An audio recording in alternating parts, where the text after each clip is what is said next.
बात बहुत पुरानी है। एक गांव था जिसका नाम मोहनपुर था।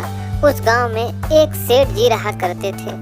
वो बहुत निर्दयी और झगड़ालू किस्म के थे। जब भी कोई गांव वाला उनसे मदद के लिए आता तो मदद तो करते थे, मगर उनसे भारी मात्रा में ब्याज लेते थे और नहीं देने पर वो उनका जमीन तक हड़प लेते थे। एक बार की बात है, उस गांव में एक पति और पत्नी आते हैं। पैसों की सख्त ज़रूरत थी क्योंकि पत्नी बीमार थी और उसे डॉक्टर ने कहा था जब तक तुम्हारा इलाज नहीं होगा तुम नहीं बच पाओगे।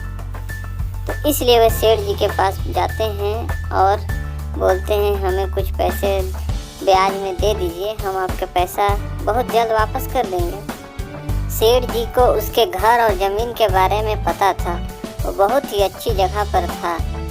सेठ जी को लालच आ गया। उसने सोचा इन लोग तो पैसा दे नहीं पाएंगे तो क्यों न मैं इन लोग का ज़मीन ही हड़प लूँगा। सेठ जी कहते हैं देखो, मैं तुम्हें पैसे तो दे दूँगा, लेकिन अगर तुमने मेरा पैसा 1 महीने के अंदर नहीं लौटाया तो मैं तुम्हारा घर और ज़मीन दोनों हड़प लूँगा। फिर इसके बाद मत बोलना कि आपने मेरा ज़मीन और घर ले लिया। जाओ मेरे मुनीम के पास से जितना भी पैसे चाहिए उतना ले लो।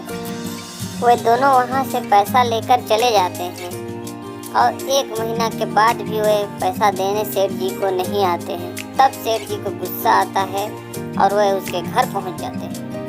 सेठ जी कहते हैं तुमने मेरा पैसा अभी तक वापस क्यों नहीं दिया? तुम लोगों ने कहा था 1 महीना के अंदर मैं आपका ब्याज सहित पैसा दूंगा। अभी तक तुम्हारा पैसा नहीं आया है मेरे पास, मैं तुम दोनों को छोड़ूंगा नहीं। तो दोनों गिड़गिड़ा उठते हैं और बोलते हैं नहीं सेठ जी, कुछ दिन का मोहलत दीजिए हमें, हम आपका पैसा वापस कर देंगे। सेठ जी कहते हैं तुम अपने घर को खाली कर दो और मेरे खेत में 1 साल तक अपने ब्याज के तौर पर काम करो।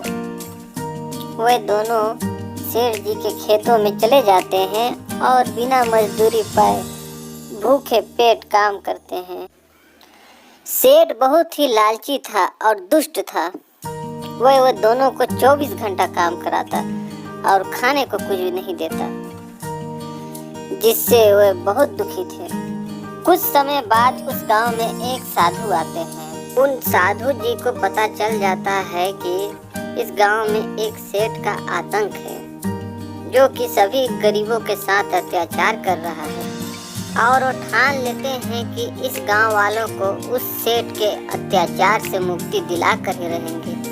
वो आगे बढ़ते हैं और गांव वालों से जाकर मिलते हैं और गांव वालों से कहते हैं कि मुझे कुछ खाने को दो, मैं बहुत भूखा हूँ, मैं बहुत दूर से यात्रा करके आ रहा हूँ। गांव वाले बोलते हैं महाराज, हम लोग के पास तो अभी फ़िलहाल कुछ खाने को नहीं है, हम तो कर्ज में सेठ के डूबे हैं, सेठ हमें कुछ देता ही नहीं है, हम खुद इतने लाचार हैं कि हमारे बच्चे भूखे पड़े हैं, आप सेठ जी के पास जाइए।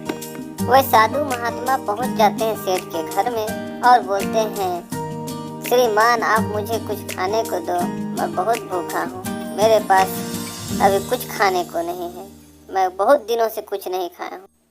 तब सेठ जी सोचते हैं कि ये कहाँ से भिखारी मेरे पास आ गया है, इसे जल्द ही यहाँ से भगाया जाए, और कहते हैं तुम यहाँ से जल्द भाग जाओ वरना मेरे आदमी तुम्हें धक्के मार के भगा देंगे। साधु महाराज सेठ जी की बात सुनकर बाहर आ जाते हैं और देखते हैं कि उस गरीब किसान की पत्नी बाहर बेहोश पड़ी है। साधु को ये देखकर बहुत दया आती है और वो सेठ जी को चिल्लाते हैं। तभी सेठ जी अचानक वहाँ बाहर आ जाते हैं और बोलते हैं कि साधु तू अभी तक यहाँ से नहीं गया, अब तुझे मैं डंडे मार कर ही भगाऊंगा तभी तू भाग पाएगा। साधु बोलते हैं एक बार और मैं तुम्हें बता रहा हूँ कि सुधर जा और इस गरीब का घर और ज़मीन वापस कर दे, वरना मैं तुम्हें छोड़ूंगा नहीं। सेठ बोलता है तुझे जो करना है वो कर, मैं नहीं डरता। साधु को गुस्सा आता है और वह सेठ को एक चुड़ैल के रूप में बना देता है और कहता है तू चुड़ैल बनकर ही घूम इस गांव में, क्योंकि तू औरतों के साथ सबसे ज़्यादा अत्याचार करता है। ये औरत यहाँ बेहोश पड़ी है और तुझे दया नहीं आ रही है, इसलिए तू चुड़ैल बनकर पूरा गांव में घूमेगा।